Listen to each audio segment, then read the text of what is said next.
with Zoom, Facebook Live, or YouTube Live. If you are one of our live streamers, please go to the chat and tell us where you are streaming from. For those of you who are here in person, please take this moment to ensure that your cell phones are silenced. We begin our Wednesday evening service with a pre-meditation. So I invite you to get still, close your eyes, allow yourself to simply notice your breathing and to be present in this space. If your mind wanders, simply bring it back to this mantra: God's the love that I am. I will bring us out of meditation in 10 minutes.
And so as our meditation comes to a close, gently bring your awareness back into your surroundings, into your bodies, and as you feel ready, open your eyes.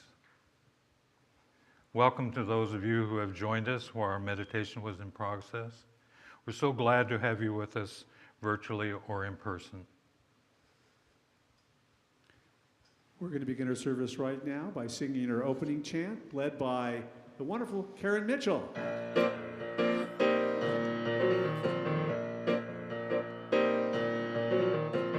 God is in this place.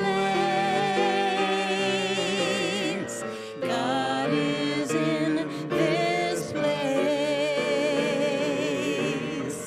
God is in this holy place. God is in this place. Love. Love is in this place.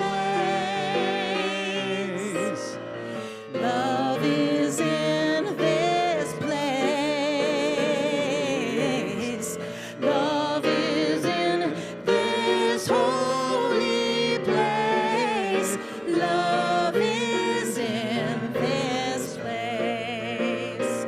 What's next? Joy. Joy. Joy is in this place. Joy is in this place.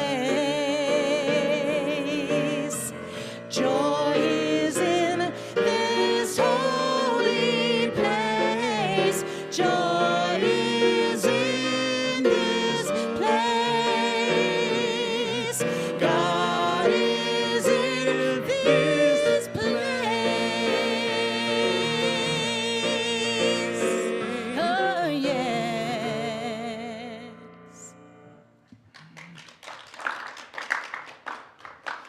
Let us join together in prayer. So if it's comfortable, just close your eyes and sit back in the chair. Take in a deep cleansing breath and realize you have just aligned yourself with the divine creative force for good in the universe. This force is power, it is love, it is pure light, it is life itself. It is consciousness. This divine creative force for good created the universe and everything in it, in the seen and the unseen. It is that which we are, speaking with one voice as the mighty I Am presence that we are. This divine creative force loved itself and its creation so much that it created all of humanity in its image and likeness, individually expressing as each other, expressing as that mighty I Am presence, knowing that we are unconditional love, peace beyond understanding, joy, prosperity and abundance, and trust in life, knowing that we are emerged in and surrounded by the principle of unconditional love, knowing that that love is in our every thought, our every word, and all of our activity.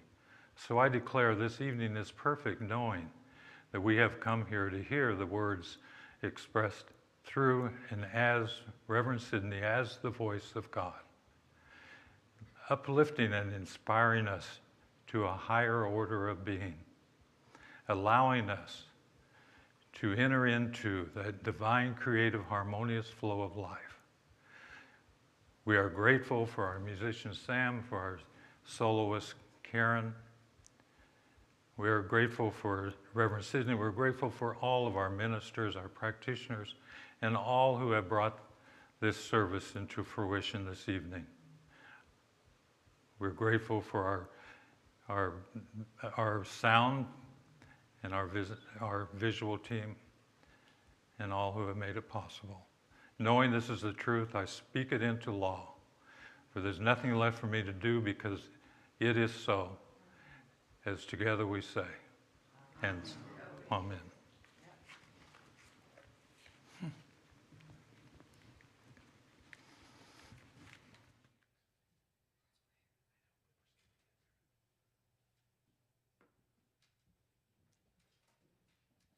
Good evening, everyone.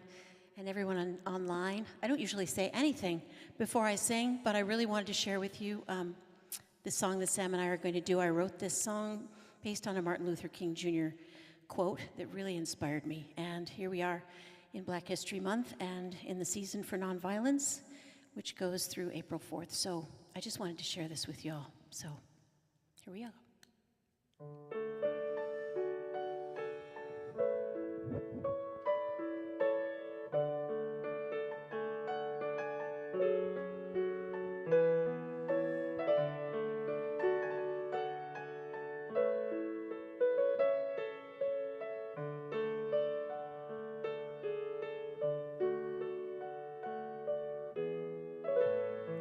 I try to solve my problems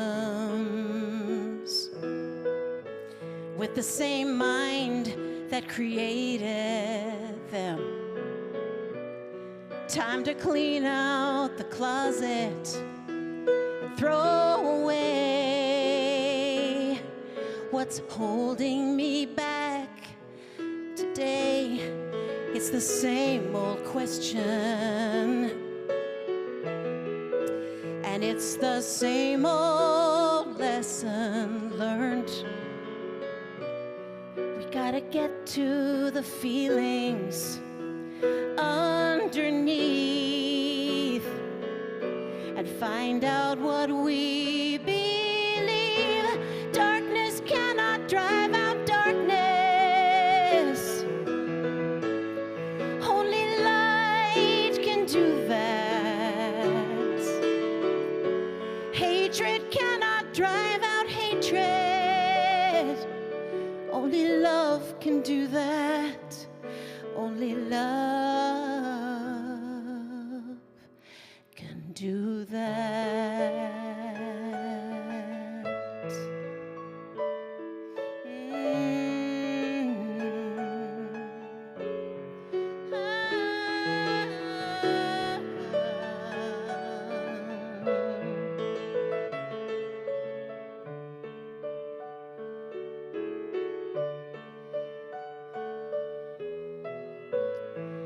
Try to let the hurt go with the same fear that created it. It's time to pull off the covers and reveal everything that I feel, 'cause darkness cannot drive out darkness.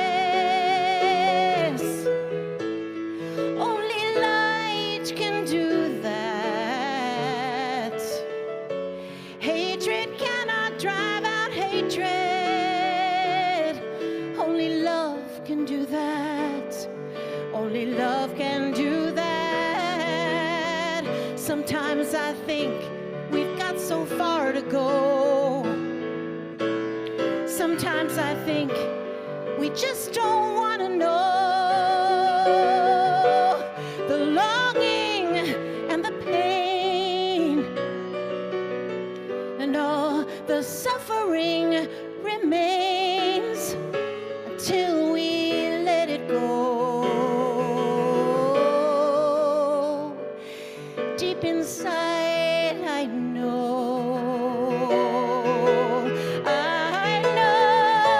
darkness cannot drive out darkness. Only light can do that.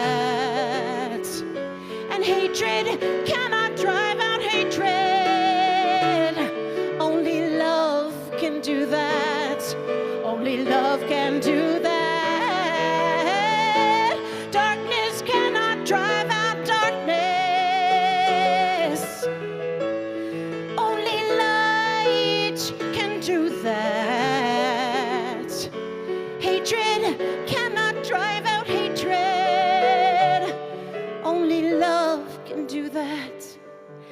Only love can do that. Only love, only love.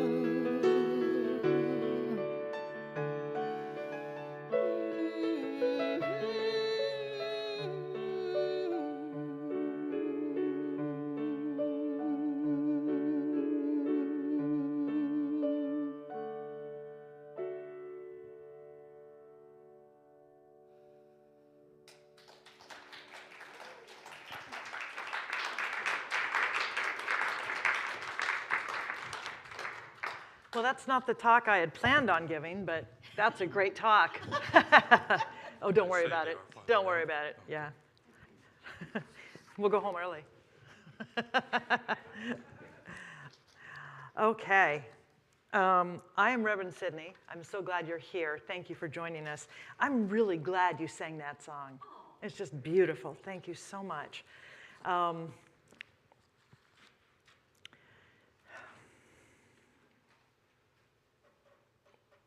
It might seem like the height of cultural appropriation for me, a white girl from Newport Beach, to talk about racial inequity or activism or injustice, social injustice, or any of those things.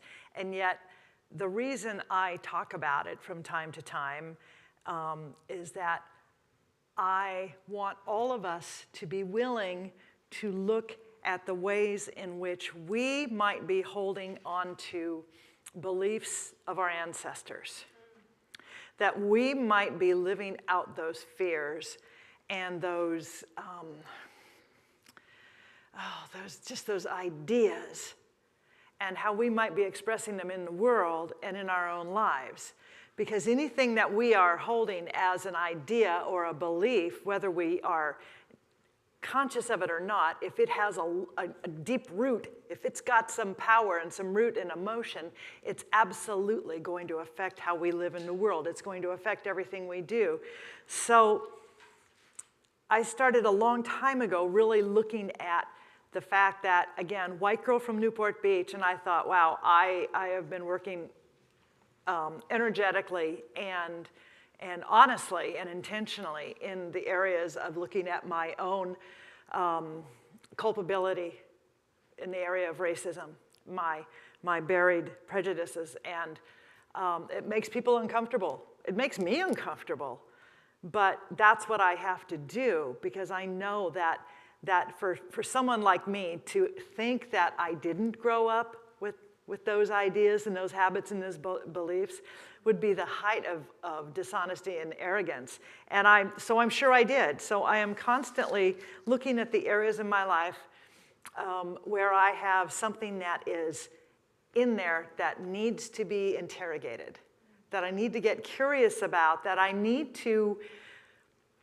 understand so I can transform it into something that will serve not just me, but will serve the people around me, will bless the world, and will allow all of us to live at a higher level of joy and, by the way, spiritual integrity.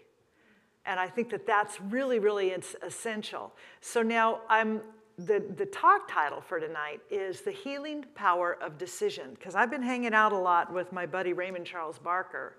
Now, Raymond died years ago, I think it was 1988. And yet he, as a metaphysical teacher, was unswayable in his commitment to truth and looking at those things, those beliefs, those ideas that might cause any of us to limit ourselves, to orient ourselves in a path of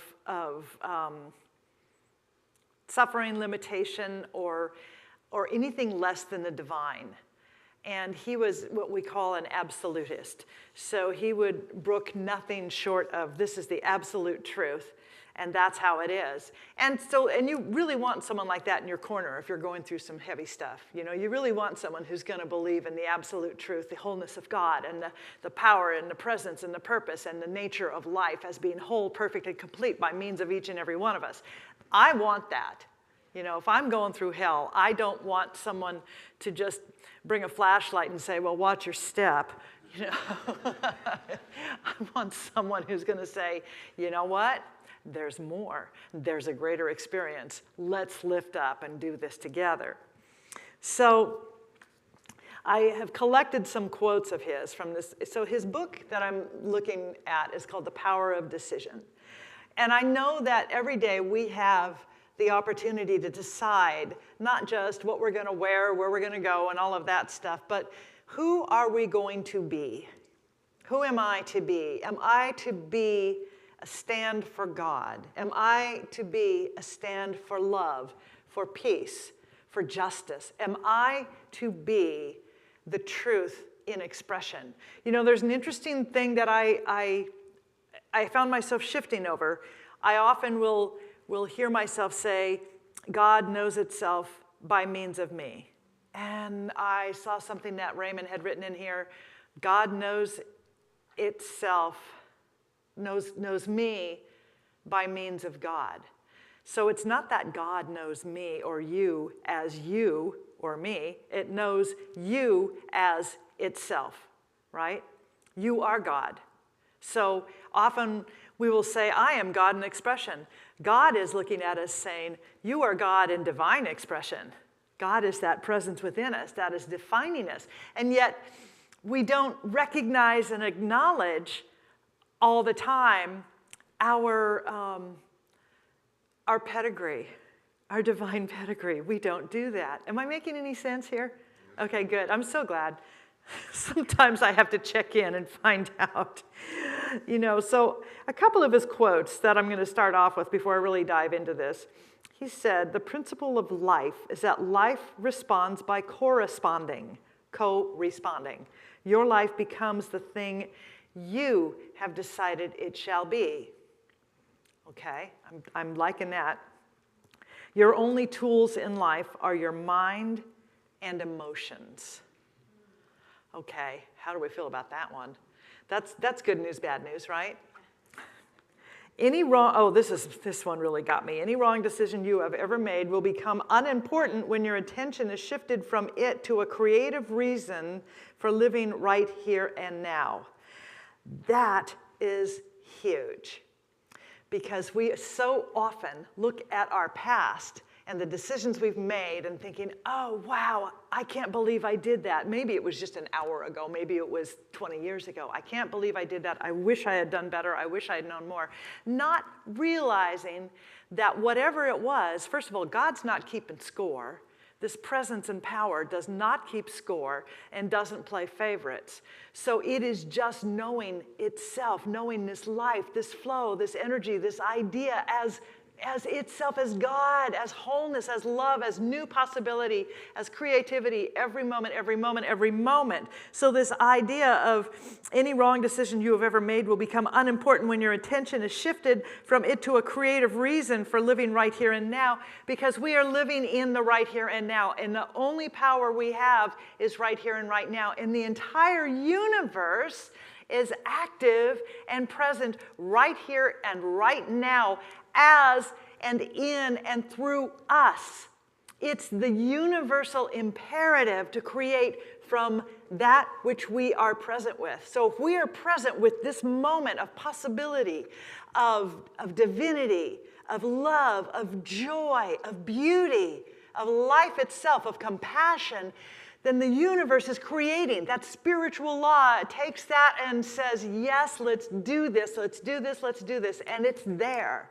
Now, if we are creating from that thing where we are dwelling in the past of, I can't believe I did that, or that was so wrong, or that person so hurt me, or that situation so hurt me, or whatever it was, well, that's like trying to drive forward and only looking in the rearview mirror.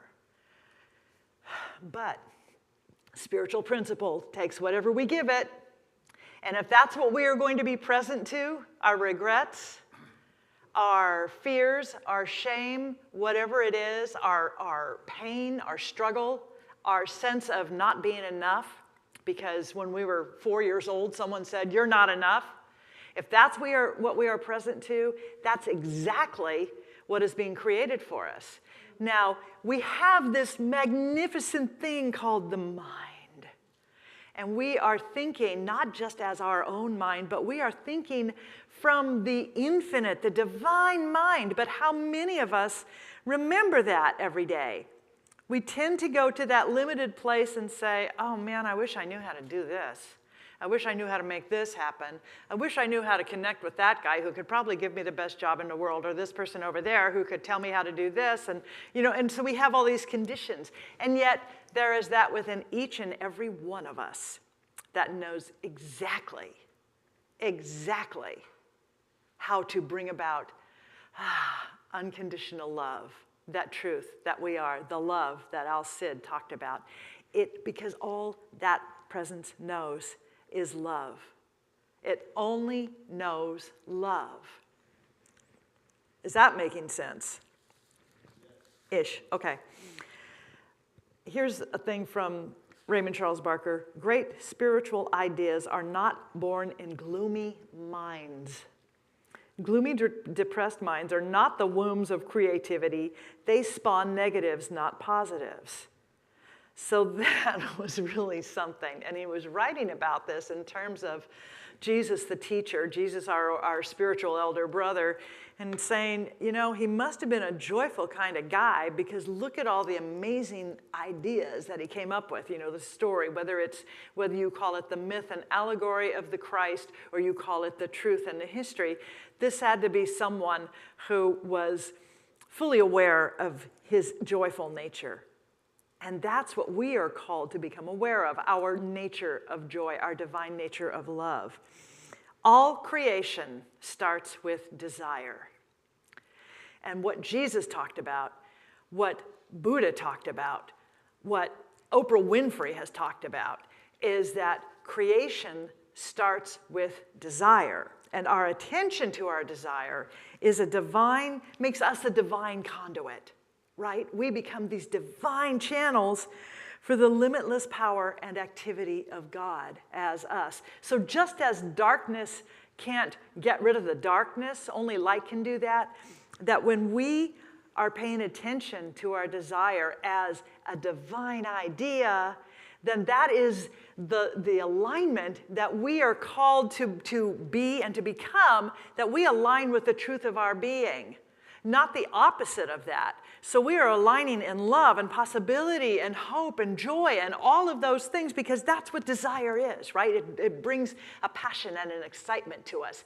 That's the alignment that we are called to have in order to create from that energy, from that power, from that place, because that's the kind of lives we want to live, yes? That's the kind of creation we want to have, is to do that from that alignment of joy, not gloomy thinking. So all creation starts with desire. So here's a little lesson about cosmos history. I just made that phrase up. God desired self-expression, and the cosmos was born. All creation starts with desire. The desires of your heart and my heart are the possibilities that can be manifested in our experience. Our right thinking animates those ideas and those desires, right? Because we are aligning and thinking when we know and recognize that we are from the mind of God. We're not just out here alone, these spawned creations. That's not us. We are reflections, emanations. We are demonstrations of God. We are part of that. We are pearls on a chain of the divine. And so that, when we are willing to connect with it and say, yes, I agree that this, maybe our agreement is only, I agree that I wish it were so. Man, that's such a great start to have. That's such a great beginning.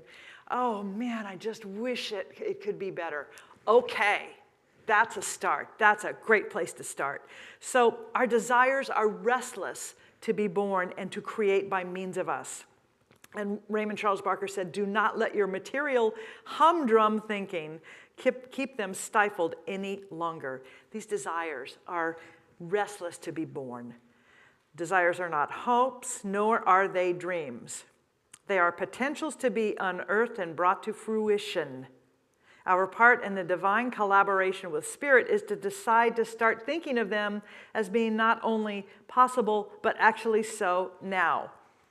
These are potentials that are designed to be unearthed and brought to fruition.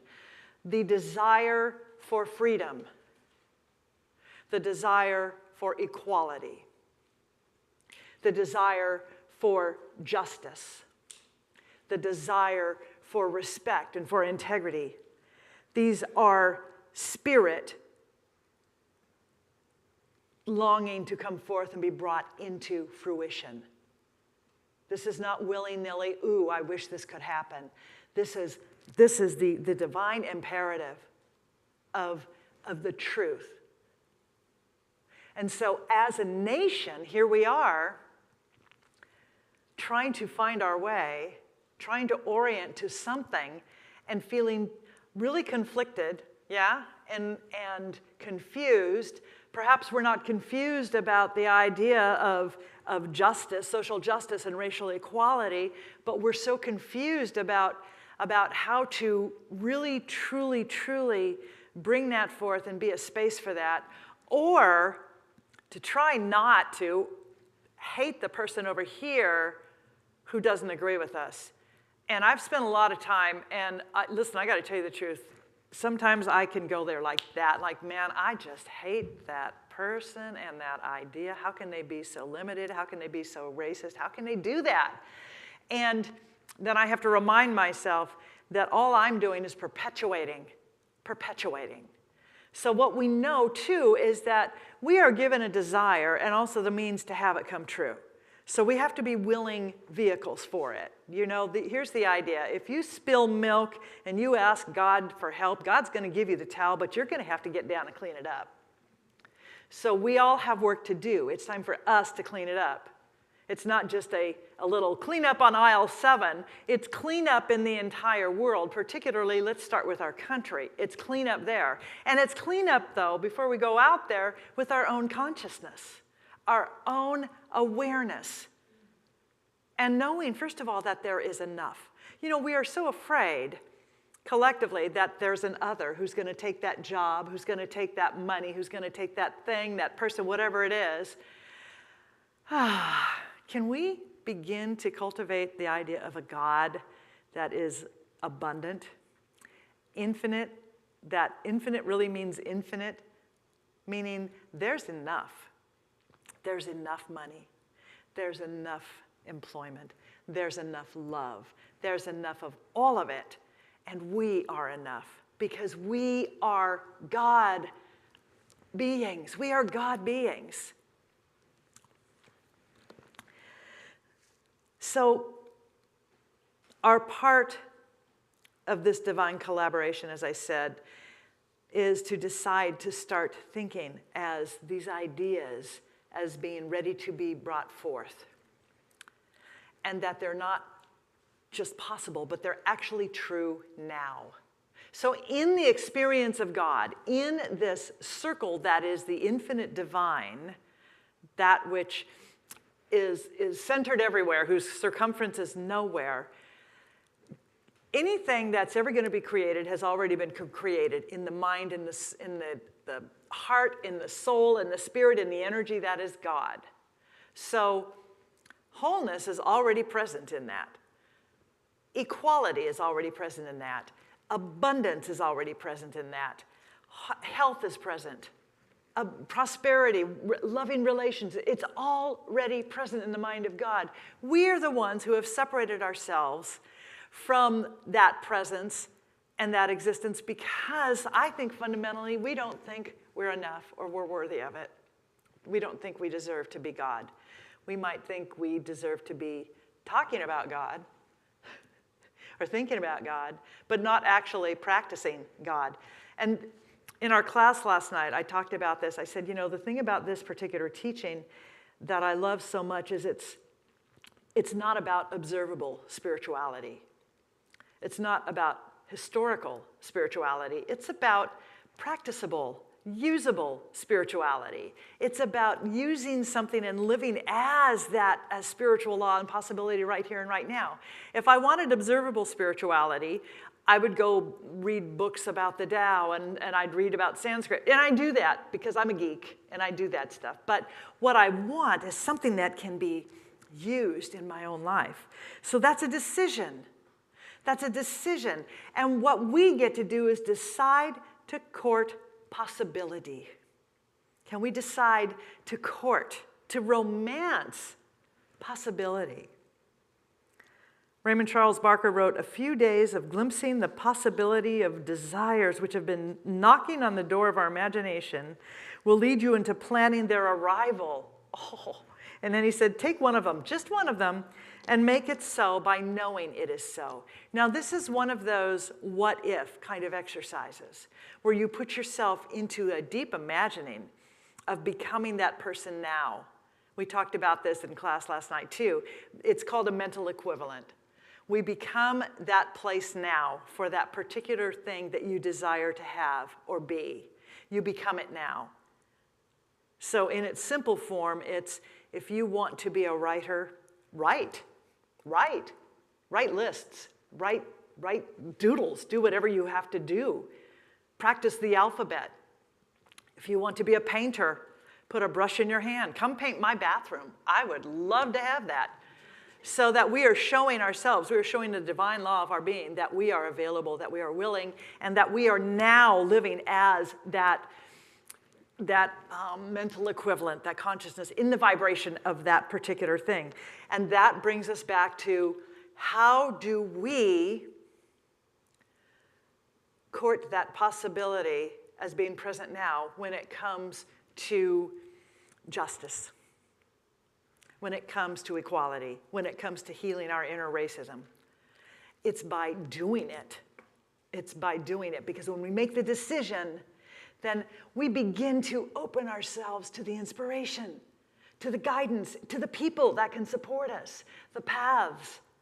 It's that idea of when we decide, when we declare, when we announce, not beseech, but when we announce that we are present to it and available, and we say yes, then all means of inspiration and possibility flood our lives and our experience. That's pretty cool, isn't it? Raymond wrote, there will be a response. Once you have delivered to your subconscious mind the ultimatum of your decision, this desire is to be made a fact. So I love that. So, we are here in partnership and collaboration with God, and yet most of us, I think, tend to live as if there were a third silent partner who's trying to bankrupt the organization, right? So we hesitate in announcing our intentions with boldness. We sometimes hang back when our hearts are telling us to walk forward. We don't fully live out loud sometimes because we have an inner superstition of fear that we're going to fail or we're somehow not going to be allowed to thrive in the ways we so yearn for. Not going to be allowed. Isn't that interesting? And it's that belief that comes into us from the human race consciousness, that collective that says, again, what if something happens? What if you're not enough? What if God changes its mind about you? What if you piss God off? It's all of that stuff that gets in there that causes us to live a life of duality, of thinking that we are separate from God, separate from our good, separate from the truth that we are. And it could be that we have never known that we are that truth and that presence. Yet, enough is enough, right? Enough is enough. This teaching is a teaching of creation, hope, and possibility, not division, fear, and again, that, clean up on aisle 4. That's not what we do here. Yet so many of us have either consciously or unconsciously bought into the idea of an inconsistent deity, right, with an infinite spirit that plays favorites just for the sheer fun of watching humanity stumble and fall. Wah, wah, wah, right? If no one ever told you this before, then please hear me. That's not how the universe works. That's not how God works. We are expressions of order and harmony. We are the brilliant result of love's contemplation of love. Ooh, yeah. We are the brilliant result of love's contemplation of love. Again, God decided to create, and boom, the cosmos. Furthermore, we're not accidental. We're not random. We are the logical outcome of a logical system of infinite creation, organization, and divine intention. Now, if no one ever told you that you are here intentionally, that you are a being that is here as an intention of God, then I hope that you will hear this and take it in, that you are here as the intention of God. So my question, or my invitations for all of us to truly decide to fully believe this truth, to decide to believe this truth about God and ourselves, the truth about ourselves. There's a line that Johnny Coleman, who is a minister in Chicago, she has since passed, "We are the thinkers who think the thoughts that make the things." And it's even a song that has been written for a lot of children's Sunday school groups, and they probably sing it here. I know that they used to sing it when I was working as a minister for Unity. We are the thinkers who think the thoughts that make the things. Could it be any simpler? Could it be any simpler? This is a universe of cause and effect, and with mathematical precision and predictability, a tomato seed will produce a tomato, and an orange seed will produce oranges, and the seeds that you and I plant are our thoughts. With mathematical predictability, those thoughts, whether we know we planted them or not, are going to show up. They are going to produce a plant or an expression or a demonstration or what we call an effect. Here's another one. Thoughts held in mind produce in kind. I know these seem a little simplistic, but that's how we remember this stuff, right? Don't you think we get too serious about God? We get very, very serious about God. And I don't know that God is that serious about us. You know, I think God wants to play. And yet we are so serious. And God's going, come on, you guys, I'm lonely. I just want to play. Come on. Beliefs are the seeds. The thoughts we think with feeling and repetition and conviction are seeds for our lives, for our personal worlds, our relationship, our money, and our bodies. Mm-hmm. The effects that we produce with our thinking and deeply held beliefs are the response of our seed thinking. Our lives will always respond to our beliefs, and guess what? Your body always responds to its beliefs about it. And the reason I bring this up is because what we do here is we heal.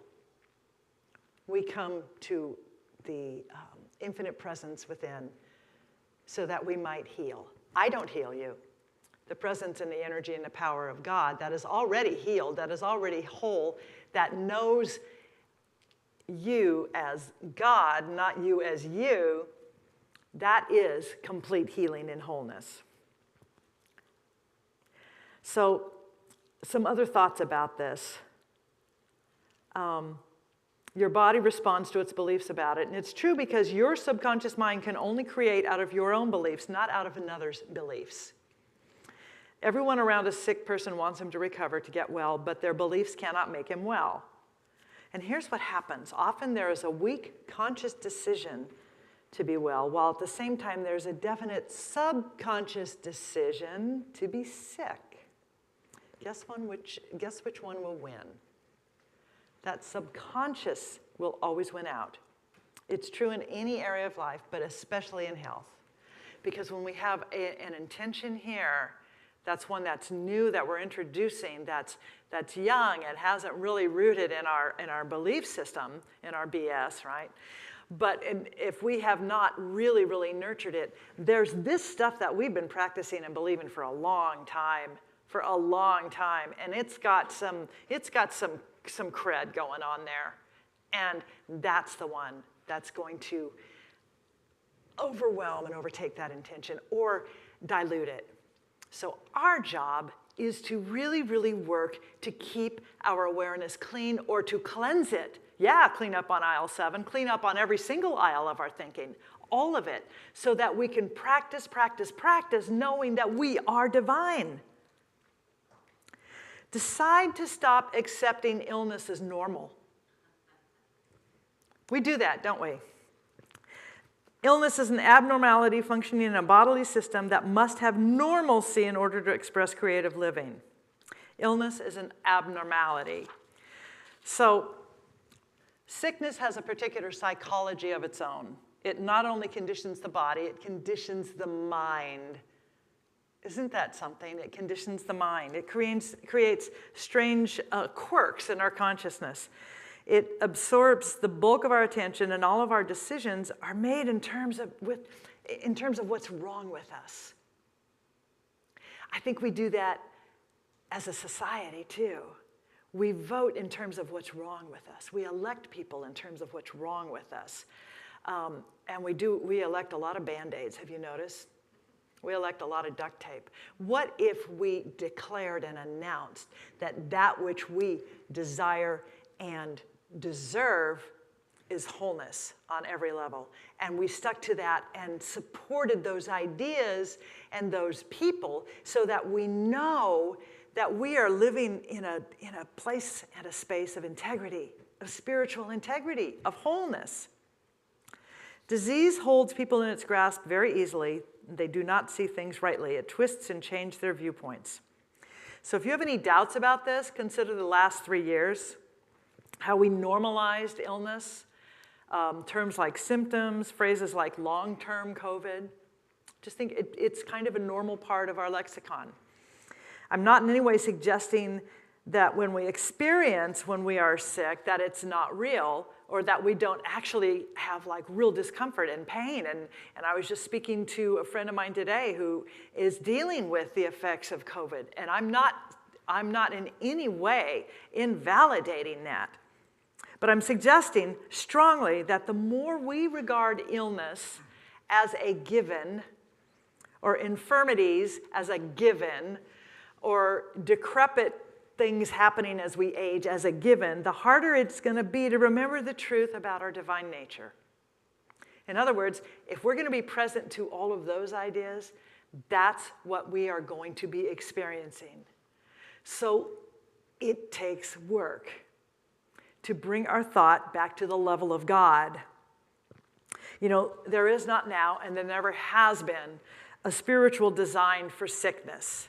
We talk here a lot about a spiritual blueprint for wholeness. There isn't one for sickness. There isn't one. And just as no one improves spiritually or heals the world when they are dedicated to failure and suffering, the world isn't made better, nor are you and I, when we are dedicated to the belief that illness is just the way it is, or that conflict just the way it is, racism just the way it is, negative people just the way it is, high prices, inflation just the way it is, recession just the way it is. I'm sure you all have your own lists. I'm sure I do too.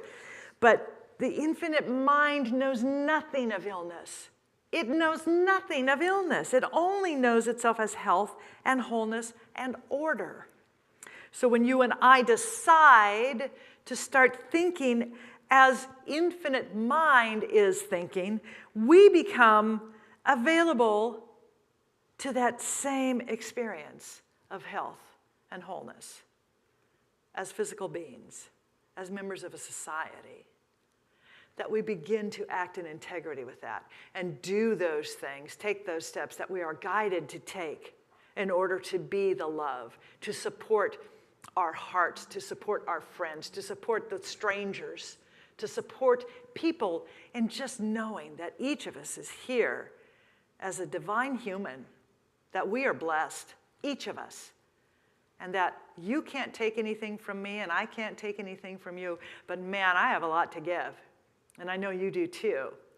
So the idea here is that when we can decide to finally accept that we are God and that everyone around us is God, guess what? We will indeed be in heaven. Thank you very much. Thank you. So I want to take some time to go into a healing modality.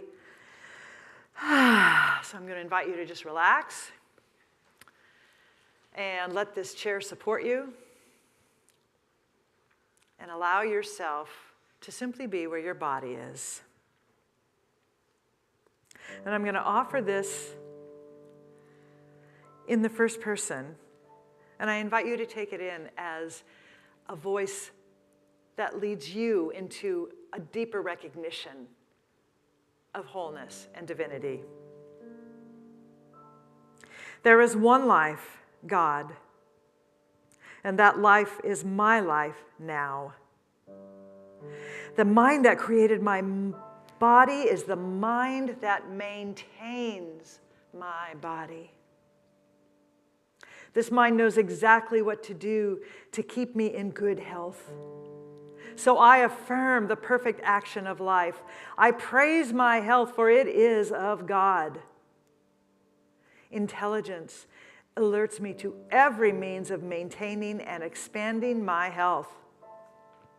My mind accepts these statements and acts upon them. So I know that anywhere where there might be an experience of limitation, be it physical, be it emotional, be it social, be it cultural,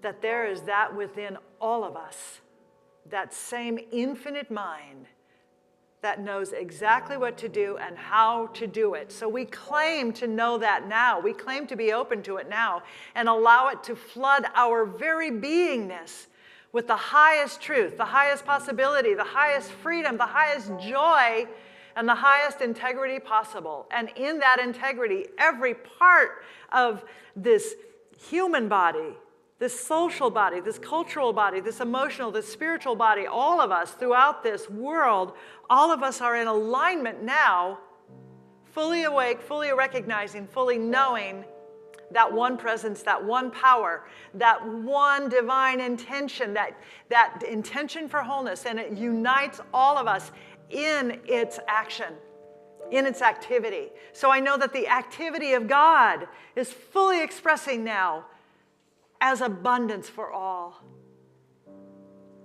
It is expressing as wholeness for all. It is expressing as love. And I know that it is expressing as compassion and protection for children. That divine, limitless intention for life, for limitless life, is expressing in that activity of reaching out, of loving, of understanding, of forgiving, and of feeding each other, of nurturing and nourishing each other in all ways, all ways. We are the divine made manifest. And we dare now to assert that and to announce it. We announce it to our very soul. We announce it to our bodies. We announce it to our families. We announce it to this world. We announce it to our neighborhoods. We announce it that we are the divine made manifest, and nothing and no one can stand between us and our experience of infinite joy, infinite love, infinite peace, and understanding. We are here as creative beings, and we say, yes, we create peace, we create understanding, we create those paths to justice, we create those paths to where light, light, light is in the face, in the presence of darkness, and darkness dissipates. We say yes to that.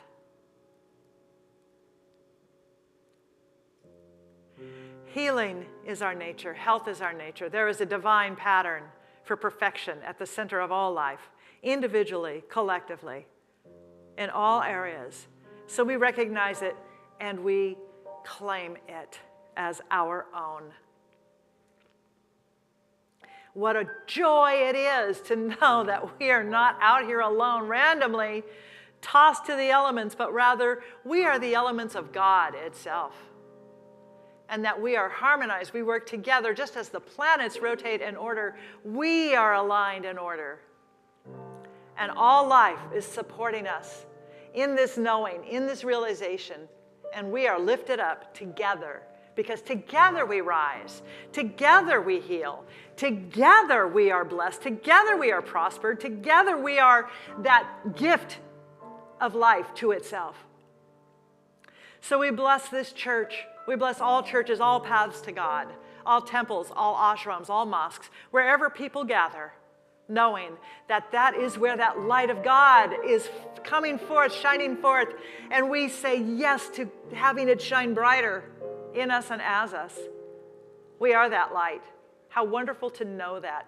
And we especially surround this world with hearts of understanding for all beings everywhere. For all beings everywhere, that there is Now, the demonstration and manifestation of God for everyone, everywhere, that God will not be denied, that this is the truth. Nothing can stand in the way of that. Nothing can separate us from God. And I know that that is the divine imperative, and we say yes to being the instruments of that. We do the work we are called to do. We walk the journey we are called to walk. And we love those whom we are called to love, beginning with ourselves. So with a full and grateful heart, I release this word into spiritual law, knowing it is already so. We've just recognized what's already going on and said, yep, we're there. We're all in. So I know it is so, and together we say, Amen.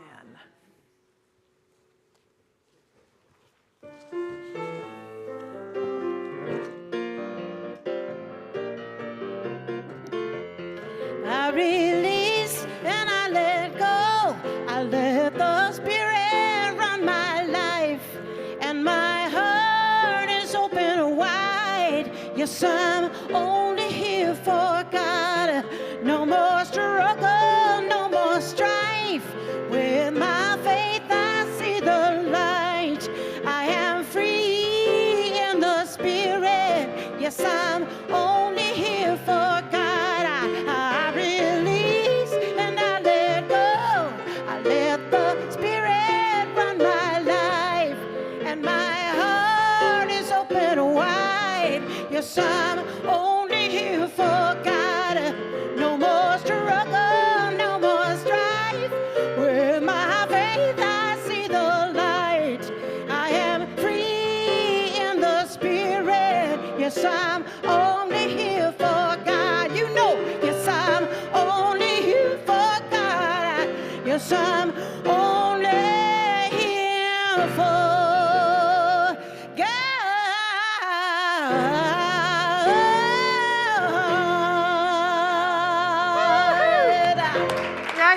Yeah. All right. Thank you, thank you, thank you. So this is the time when we invite you to share your tithes and your love offerings. So if you would take that and place it in your hand, hold it to your heart, and say with me, from the love of pure spirit within me, I bless this gift. I send it forth to heal and bless and prosper. It is evidence of my faith and belief. It does good work in the world and returns to me multiplied abundantly.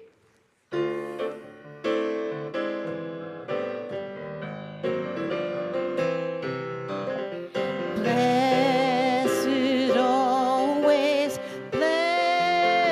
always, for the arms of God surround us. Let our joy be so triumphant that we rest in God and say amen. Blessed always,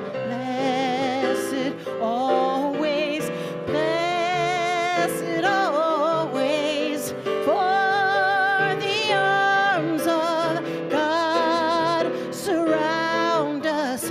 Let our joy be so triumphant that we rest in God and say amen. Oh, let our joy be so triumphant that we rest in God and say amen.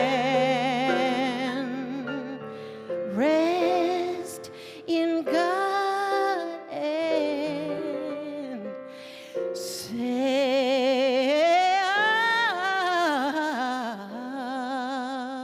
amen.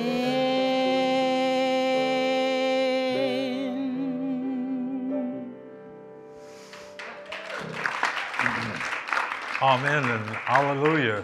Thank you, Karen. Thank you, Sam. Thank our media team, our video and sound team. We're grateful for having that opportunity of people to come forward in our community to bless us with their presence and their time and presence. So now we have our announcements. And so we make it easy for you to donate to the church through our text to give number, our QR code, and through our website, nhcrs.org/give. Prayer with the practitioner is available after service in person and on Zoom. Wednesday night healing services with Reverend Steen meditation at 6:50 and service at 7 p.m. Reverend Sidney's topic next week is the healing power of zeal. The Creative Art Ministry is hosting movie night this Friday, February 10th, from 7 to 9 p.m. Join us in the sanctuary to watch this incredible, inspiring film, Mission Joy, Finding Happiness in Troubled Times. Suggested donation is $10, but no one will be turned away, so we'll see you there. The Good Gossip Club, facilitated by practitioner Nikki Sfara, meets this Sunday at 1 p.m. in the youth church. Please join us. Wave. There we go. Sorry. Thank you, Nikki.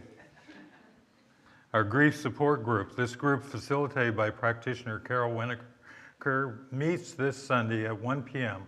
on Zoom, and so all are welcome. And coming up, if you've never been to Mardi Gras, now's the time. Fat Friday dinner fundraiser with Dr. Mark Vieira, Friday, February 24th at 7 p.m.